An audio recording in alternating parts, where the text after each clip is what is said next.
eu estou aprendendo com a direita, cometo erros, e é natural, e as pessoas também têm que começar a perceber, Atrides, uma coisa, ninguém é perfeito, as pessoas erram, né? Bolsonaro errou no caminhão quando explodiu, quando ele explodiu um pouco, mas as pessoas erram, é natural, o ser humano erra, ninguém é perfeito, né? Acho que o Didi e o Miorim tem uma pergunta. Vamos lá, pode ficar à vontade. Vamos lá. Primeiro que eu acho importante, sim, que a gente tenha, que a direita faça novos líderes, né? Como a própria Carla Zambelli falou aí, citou o Gaia, citou o Nicolas, mas sem jamais esquecer que o líder está vivo, que o líder é o nosso presidente Bolsonaro e que ele, se Deus quiser, estará elegível para as próximas eleições, né? Ainda depende muito, depende apenas agora de um processo, tudo bem que talvez seja o mais difícil, que é o tal do processo do pseudo-golpe de Estado, mas a gente tem fé que o presidente Bolsonaro estará aqui nas urnas em 2026. Mas o que eu queria perguntar para a senhora, Carla Zambelli, é o seguinte, segundo o Igor Gadelha, ele disse que teve acesso a uns prints que parecia ser de um grupo de deputados do PL, e foi aquele print que causou toda essa celeuma aí, onde a senhora parecia estar criticando o presidente Bolsonaro, etc. e tal. A minha pergunta é sucinta. Não é a primeira vez que vaza informações desse grupo de WhatsApp do PL. Não está na hora de descobrir quem é esse X9, não, Carla? Não está na hora de saber quem é, dar uma depurada nisso aí, não? Porque é isso que causa cisânia, entendeu? Uma bobagem dessa termina criando uma celeuma muito maior porque alguém vazou, e foi um deputado. Foi um deputado. Assim, ó, a gente já tentou, uma vez a gente tinha um grupo, vou contar uma coisa de bastidor, né? A gente tinha um grupo de oposição, do PL, e mais alguns deputados que vieram de fora. E a gente começou a perceber, essa velha cachorrinha, ela quer me cheirar, não adianta.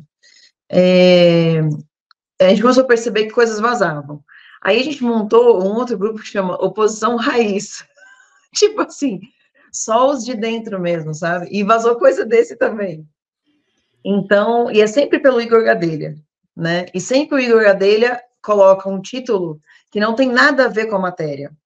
Porque ele, por exemplo, fala assim, Carla ataca Bolsonaro. O brasileiro, ele não tem o costume de pegar e clicar para ver a matéria, até porque, muitas vezes, você tem que assinar esse tipo de site para você ver a matéria, né? E o que eu criticava, como é que é? Ataca Bolsonaro, é que eu falei, eu escrevi assim, o que ele disse é horrível, foi horrível, né? Porque ele disse para desligar o caminhão de som do Marco Antônio. Então, vamos e venhamos, foi horrível, né? Não é legal a gente estar numa manifestação sobre liberdade de expressão e mandar desligar o caminhão do outro, do amiguinho, né? Não é bacana. Então, foi isso que eu disse que foi horrível. E aí, ele coloca uma matéria, ataca Bolsonaro. A gente não consegue descobrir quem é essa pessoa, a gente já fez até alguns testes, de, tipo, soltar informação para um de um jeito, para outro de outro, para ver se vaza. Mas a gente não conseguiu pegar esse X9 ainda. Eu quero crer que Deus vai fazer justiça com essa pessoa, né? Porque que coisa horrorosa a gente ter alguém que vaza e conversa de lá de dentro. E, assim, e sempre, eu vou te falar, quase sempre, todas as vezes, para me atacar. Acho que o Miorim tem uma pergunta, Miorim? Tenho sim. Eu vejo que existe uma diferença muito significativa entre os critérios para definir a atuação de um deputado de uma parte da direita e de outra parte da direita. Então, o que era antigamente a direita Vaporwave tinha um conjunto de critérios, o Kim Paim, esse pessoal tem um conjunto de critérios, o Zóio Verde tem os outros critérios, o Marco Antônio, o Fio Diário tem um outro critério. Eu vejo que muitos erros foram cometidos e muitos acertos foram cometidos como qualquer processo. Mas quais são, para você, Carlos, os critérios que você acredita que norteiam uma noção de acerto e erro para um deputado? Ou seja, ou para uma liderança de direita qualquer. Porque eu vejo que algumas expressões, como, por exemplo, deputeg, foi uma expressão que surgiu muito forte, e que aponta, na verdade, uma discordância em relação a como atuar. Né? Então, os seus critérios para como atuar não caíram bem no critério deles. Quais são os seus critérios ali e o que você acredita hoje que deve fazer uma liderança de direita? Obrigada pela pergunta, ela é bem complexa, então vou ter que dar uma resposta complexa também.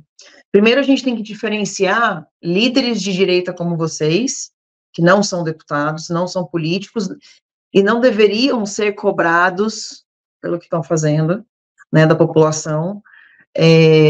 Assim, líder segue quem quer, né, então, se eventualmente a pessoa não concordou lá atrás com a Carla, no movimento nas ruas, deixa de seguir, entendeu? Alguém não concordou com fulano de tal, deixa de seguir, ou então discorda ali, né, pontualmente, mas não precisa também fazer daquela pessoa o tiradentes da coisa, sabe? E a gente tem essa cultura do cancelamento muito forte no Brasil, assim, acho que até no mundo, talvez, de hoje em dia, a cultura do cancelamento quando uma pessoa erra. Eu já passei por quase vários cancelamentos, assim, vários. Naquela época do Moro, por exemplo, foi um dos, né? Na época que eu fui para a China, por exemplo, que ninguém entendeu, e que o Olavo de Carvalho falou, volta, senão eu não falo mais com você. E aí eu expliquei para ele por telefone por que a gente estava lá, e ele começou a pegar mais leve. Aquela época, pô, eu quase afundei. Imagina, o Olavo de Carvalho citando meu nome, dizendo, volta, senão eu não falo mais com você, e a gente estava na China, né? Aí o pessoal começa a fazer até aquelas fotos, como se eu estivesse atrás do Mao Tse Tung, assim, tipo, enfim, foi horrível. Que eu quero dizer com isso? Eu quero dizer que, primeiro, você precisa checar o que realmente está acontecendo. A direita tem muito a mania de olhar só o título da matéria. Eu falei isso agora há pouco, repito, porque se a gente é conservador, a gente quer, de verdade, atuar como conservador, a gente não pode ler as linhas grandes. A gente tem que ler as linhas pequenas também.